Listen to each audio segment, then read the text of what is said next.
कि जिंदगी के तलाश में हम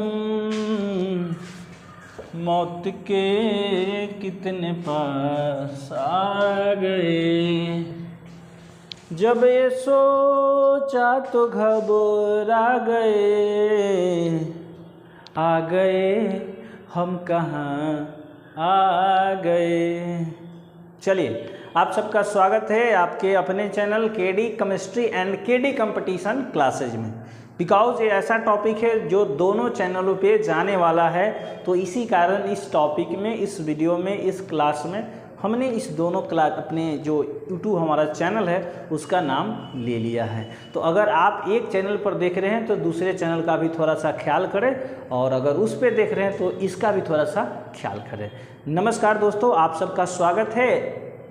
दोनों चैनल का हमने नाम पहले ही बता चुका है और एक बार फिर से आपका स्वागत करते हैं। अगर आप क्वथनांक, गलनांक, हिमांक ये सब टॉपिक समझ चुके हैं तो बस उससे आगे का चीज़ आज हम लोग करने वाले हैं, क्योंकि इम्पॉर्टेंट चीज़ है 12th के पॉइंट ऑफ व्यू से भी, 10th के पॉइंट ऑफ व्यू से भी और कंपटीशन एग्ज़ाम के भी पॉइंट ऑफ व्यू से। ठीक है, तो ऐसे छोटे छोटे टॉपिक को आज हम डील करेंगे। और सबसे इम्पोर्टेंट काम जो हम इस क्लास में आज करने वाले हैं वो हमारा होगा कि जब टेम्परेचर मापने की, हमको सबको पता है 3 इकाइयाँ हैं। एक है फ़ारेनहाइट जो हम लोग के बॉडी और एनिमल्स के बॉडी का मापा जाता है, दूसरा होता है डिग्री सेल्सियस, थर्ड होता है केल्विन। 3 है सर, तीनों में हम लोग के बॉडी का ऐसा टेम्परेचर होता है। तो वही रिलेशन क्या है कि मान लीजिए प्रश्न हम खुद एग्ज़ाम एलपी टेक्नीशियन जो रेलवे का निकला था उसमें हम बैठे हुए, और आपको अगर क्वेश्चन बैंक है 2017 वाला जो 18 में एग्ज़ाम कंडक्ट कराया गया था, तो आप देख सकते हैं कि वहाँ एक क्वेश्चन हमसे पूछा था और पूछता ही है कि अगर किसी पदार्थ का डिग्री सेल्सियस में जो तापमान है वो 25 डिग्री सेल्सियस है तो फ़ारेनहाइट में क्या होगा। ठीक है, या क्वेश्चन कर दिया कि मान लीजिए हमारे बॉडी का जो शरीर का जो तापमान है वो डिग्री सेल्सियस में 25 है या 37 है। 25 तो काफ़ी कम है, नॉर्मल हम लोग का 37 डिग्री सेल्सियस होता है, रूम टेम्परेचर 25 होता है। तो वही केल्विन में अथवा फ़ारेनहाइट में क्या होगा। तो बने रहिए हमारे साथ और चैनल सब्सक्राइब अगर आपको पसंद आ रहा है तो करना है, नहीं तो सिर्फ वीडियो को लाइक करके निकल जाना है पूरा क्लास करके। ठीक है, ये सब हम बहुत अच्छा से सीखेंगे।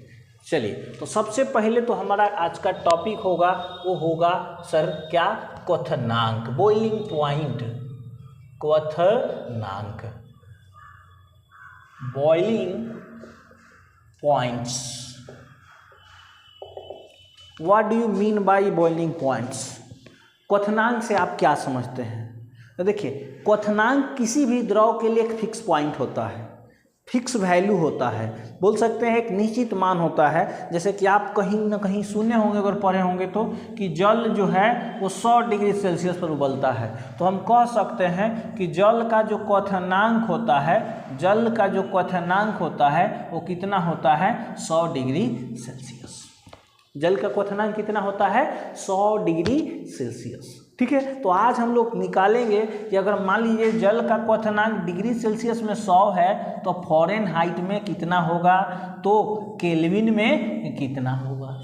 यही सब आज हम लोग करना सीखेंगे। उससे पहले हम इसके छोटे से टॉपिक को डिफिनेशन में तब्दील कर देते हैं। वह ताप जिस पर कोई द्रव उबलना प्रारंभ भय, भैया जी, भैया एंड दीदी जी देख लीजिए, भ है, बढ़िया से लिख दे। हाँ, क्योंकि कंप्लेन आता है सर, ऑफलाइन बैच में भी कंप्लेन आया था कि सर आप भाई तो कहते हैं लेकिन बहन नहीं कहते हैं। भाई बहन जी भी को वो कह रहे हैं, देख लीजिए। कोई उबलना प्रारंभ करता है, वह ताप जिस पर कोई बाह, गजबे लिखे हैं, कोई क्या, इंसान भी नहीं, कोई द्रव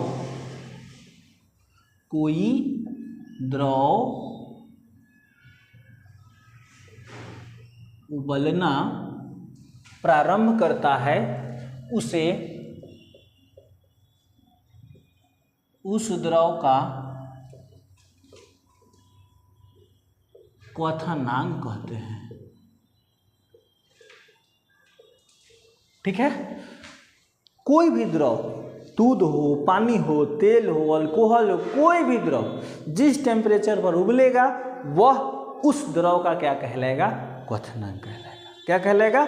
बीपी कहलाएगा, बॉइलिंग पॉइंट। चलिए क्वथनांक समझ ही लिए हैं तो थोड़ा सा इसको भी समझ लेते हैं। हिमांक, what do you mean by freezing point? Freezing points, हिमांक से आप क्या समझते हैं या व्हाट डू यू नो? हिमांक, बॉइलिंग पॉइंट, फ्रीजिंग पॉइंट। ठीक है, तो देखिए उबलना हो गया क्वथनांक, उबलना हो गया क्वथनांक, तो भैया जमना हो जाएगा हिमांक। अरे सुने होंगे हिमखंड धंसने से कश्मीर में जो है 2 जवान दबते दबते बचे, है ना। हिमखंड में धंसकर 2 आतंकवादी मर गए, बहुत बढ़िया हो गया। आतंकवादी मरे तो बहुत बढ़िया हो गया, क्योंकि वो आए थे साले हमारा नुकसान करने, मर गए, तर गए। हम लोग मार ही देते उसको अगर वो नहीं मरते तो, क्योंकि इंडियन आर्मी जिंदाबाद। ठीक है, चलिए हिमांक, तो वह न्यूनतम ताप, या डायरेक्ट लिखिए वह ताप जिस पर कोई द्रव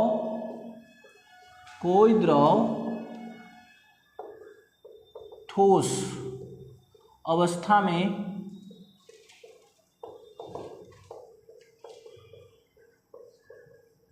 परिवर्तित हो जाता है उसे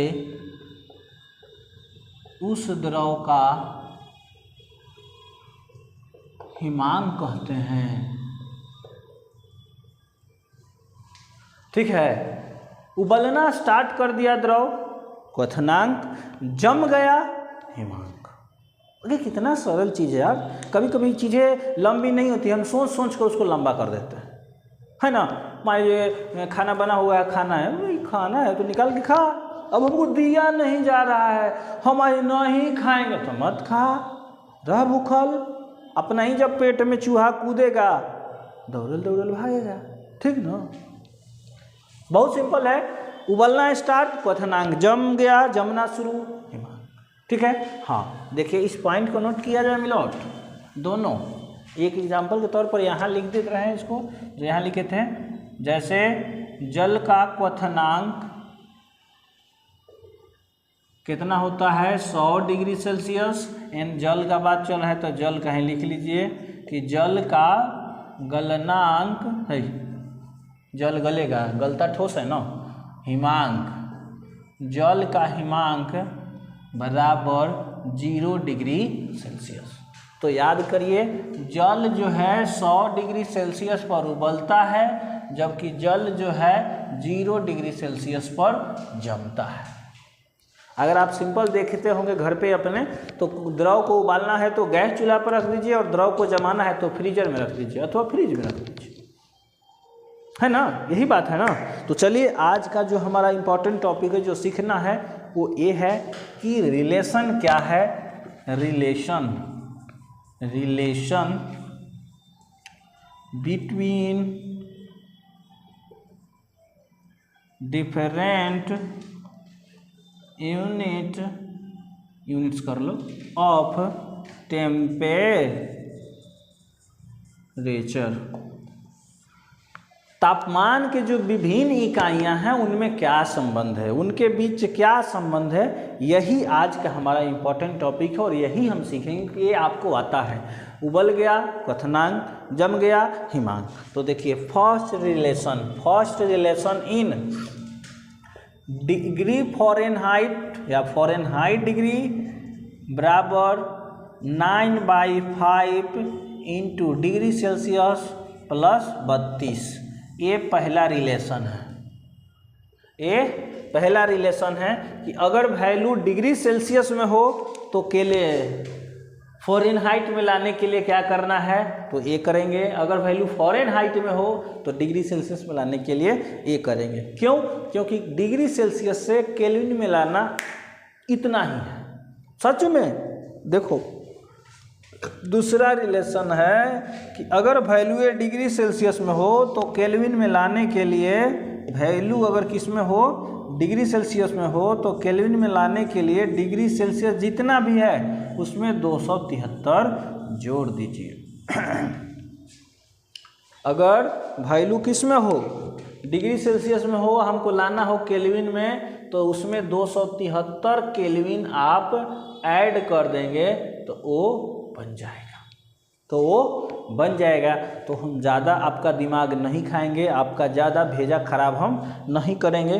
बस आपको जो है हम क्या ना कि 2 क्वेश्चन करा देते हैं, 2 क्वेश्चन कराने से आप समझ जाइएगा। तब तक के लिए अगर आप चाहते हैं तो इसको स्क्रीनशॉट कर लीजिए, उसके बाद हम कराते हैं, क्योंकि थोड़ा सा हम ब्रेक ले लेते हैं, उचित रहेगा। तो चलिए हम लोग एक एक करके कन्वर्ट करते हैं और देखते हैं और सीखते हैं। हटाइए इसको, रिलेशन हो गया। वाओ, देखिए जैसे हमको पता क्या है, पता वाला को ही पहले चेक करते हैं। मनुष्य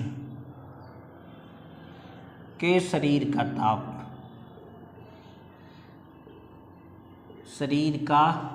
ताप होता है, देख भैया, 37 degree Celsius, 310 kelvin and 98.6 Fahrenheit. इतना होता है मनुष्य के शरीर का ताप। तो इसी में से किसी एक को आप पकड़कर और किसी एक को लाकर सिद्ध कर सकते हैं, ठीक है, कि क्या रिलेशन है। तो देखिए फर्स्ट हम ले लेते हैं, मान लो ले लेते हैं डिग्री सेल्सियस। डिग्री सेल्सियस लेकर हम फ़ारेनहाइट में लाते हैं कि क्या ये वैल्यू आता है कि नहीं। तो चलिए फॉर्मूला हमारा यहाँ है, ठीक है ना। डिग्री फ़ारेनहाइट बराबर होता है 9/5 डिग्री सेल्सियस प्लस 32, यही है ना। चलिए डिग्री छोटा सा और लिखेंगे, फ़ारेनहाइट बराबर 9/5 इंटू कितना है 37 ना, 37 और 37, हाँ ठीक है, प्लस 32। तो डिग्री फ़ारेनहाइट बराबर, ऐसा करो, इसमें इससे गुना, इसमें भी तो इससे गुना होगा ना, हाँ। तो 9 इंटू 37/5 प्लस 32। तो डिग्री फ़ारेनहाइट बराबर 9 सते 63,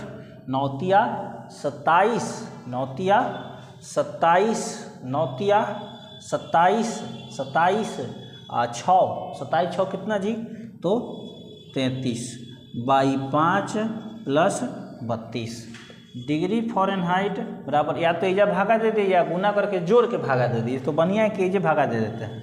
एजा भागा दे देंगे तो 5 6 30, अब फिर 3 है ना, 3 × 7 33, 3 × 3 33, 5 6 30, अब फिर है 3 आएगा 0.5 6 30 प्लस 32। तो डिग्री फ़ारेनहाइट बराबर कितना हो गया, 6 2 8, सॉरी 6 9 पॉइंट के बाद है 6 2 8 और 6 व 3 9, यानी हमारा जो था LHS बराबर RHS आ गया। देखिए 37 डिग्री सेल्सियस बराबर कितना है 98.6 फ़ारेनहाइट। हमने फ़ारेनहाइट की गणना कर दी और डिग्री सेल्सियस वाला वैल्यू ले लिया, जिससे देखिए आ गया।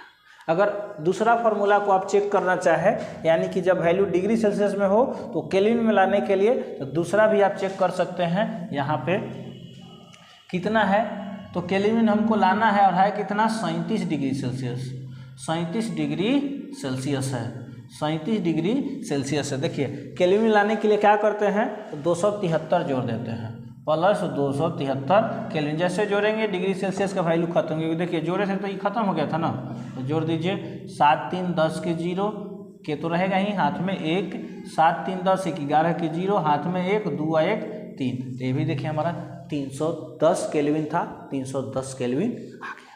ठीक है, एक क्वेश्चन ऐसे है, यही पूछा था LP में एएलपी एंड टेक्नीशियन 2018, ठीक है। उसमें क्वेश्चन ये था कि यदि एक पदार्थ का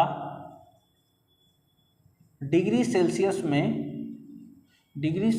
में ताप 25 डिग्री सेल्सियस हो तो फ़ारेनहाइट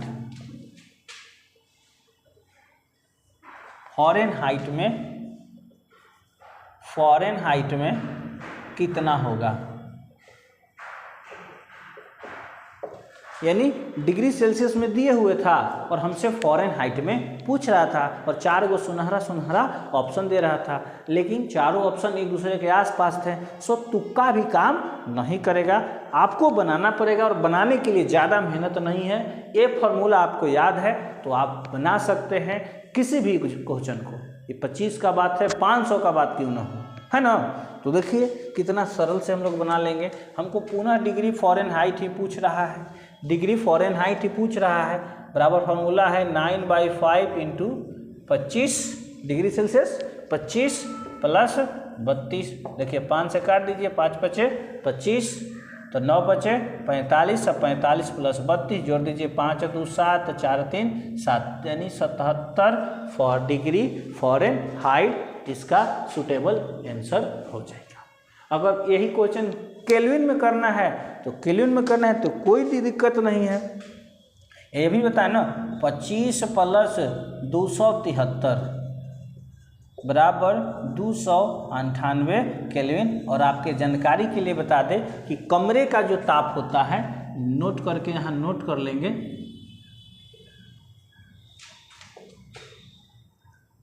कमरे का ताप वो यही होता है 25 डिग्री सेल्सियस। डिग्री सेल्सियस में 25 हो जाएगा और फ़ारेनहाइट में कितना हो जाएगा, तो फ़ारेनहाइट में हो जाएगा आपका, वो चेंज करने का चीज़ है, आ गया 77 फ़ारेनहाइट। और डिग्री से केल्विन में कितना हो जाएगा, तो 298 केल्विन। बोलो कोई दिक्कत नहीं। तो हम आप लोग के लिए कुछ काम दे रहे हैं, चाहे तो आप कर सकते हैं, नहीं भी कर सकते हैं, क्योंकि हम आपके घर आकर थोड़ी कोई मारने वाले हैं, आपके घर आकर थोड़ी कोई कॉपी चेक करने वाले हैं ना। गलत बोल रहे हैं? नहीं, गलत नहीं बोल रहे हैं। तो आपके लिए HW क्वेश्चन ये है कि यदि कहा ये है, यदि जल का डिग्री सेल्सियस में हिमांक अभी तो पढ़े हैं 0 डिग्री सेल्सियस है, तो यह ताप केल्विन नाम लिख देते हैं ना, और फ़ारेनहाइट में कितना होगा।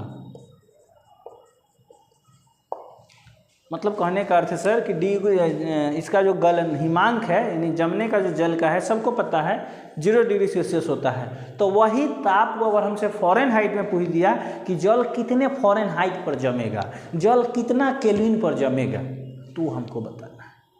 कर लीजिएगा, नहीं कीजिएगा इसमें आपका घाटा, मेरा कुछ नहीं जाता। थोड़ा पढ़ लेता तो कुछ ढंग का हो जाता।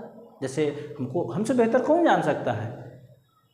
ऐसा हाल किया है ना कि वो जो है ना कि न हंसता हूँ न रोता हूँ, न हंसता हूँ न रोता हूँ, मुझे पत्थर बनाया है किसी ने, सहारा दे के छोड़ा है किसी ने। गाना सुना है ना, एकदम वही हाल हुआ है। 6 बजे 5 बजे पता चला कि हम सिलेक्ट हैं और 10 बजे पता चल रहा है कि हम रिजेक्ट। तो भैया उस फेज को लाख हमारे दोस्त, हमारे रिलेटिव, हमारे घर के फैमिली मेम्बर कोई कितना भी कह दे कि हम समझ सकते हैं, उस फेज को नहीं समझ सकते हैं। क्योंकि कुछ बातें, हम ऐसा नहीं कह रहे कि आपके साथ ऐसा कोई घटना नहीं हुआ है, हम वही बताना चाह रहे हैं। कुछ बातें जिस पर बीतता है, जो उससे गुजरता है, उसके सिवा दूसरा कोई नहीं जान सकता। उस फेज को अभी भी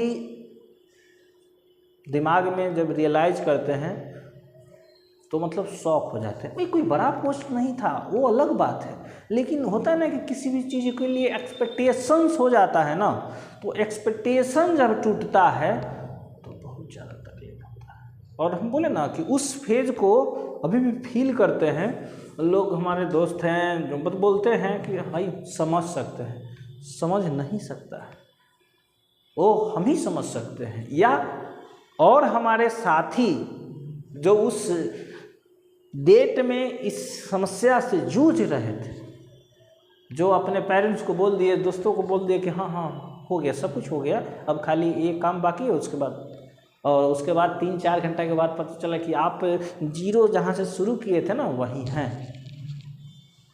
तो वही बात है, आजकल न हंसता हूँ न रोता हूँ, मुझे पत्थर बनाया है किसी ने, सहारा दे के छोड़ा है किसी ने। चलिए इस वाणी के साथ आज का हम अपना क्लास स्टॉप करते हैं, रोकते हैं। अगर आपको चैनल पे काम अच्छा लग रहा है, काम के चीज़ का है तो सब्सक्राइब करना, ना तो ना करना भाई, थोड़ा थोड़ा के लिए काहे सब्सक्राइब करोगे, लाइक ज़रूर कर देना, क्योंकि आपका क्या जाता है, मेरा कुछ हो जाता है। ठीक है, धन्यवाद।